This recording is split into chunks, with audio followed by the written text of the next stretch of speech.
One of my favourite conversations with marketers is when they call to complain that their agencies are not meeting their expectations. I usually ask 3 simple questions.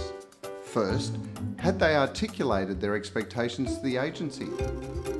Second, were their service expectations in the agency contract? And finally, had they provided clear, well-structured feedback for the agencies to address? It's interesting how we often avoid these discussions, and yet they are fundamental to developing and maintaining productive client-agency relationships. Traditionally, this was done with service level agreements or SLAs within the agency contract.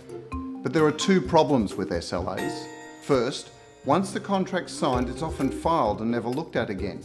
So while the requirement and the dynamics of the relationship changes over time, the SLA in the contract is collecting dust.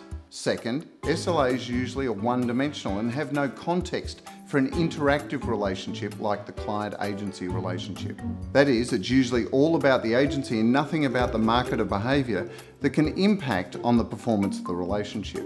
This is why we developed the engagement agreement. The engagement agreement is a collaborative process where all parties in the relationship get together and define their minimum expectations of each other at every point of interaction, from day-to-day communications to annual strategy and budgeting processes and everything in between.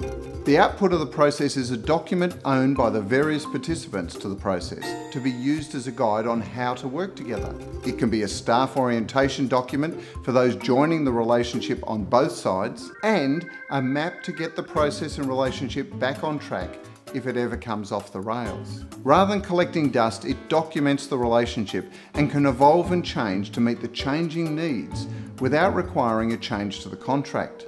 And it is owned by all parties who have agreed on how they best engage.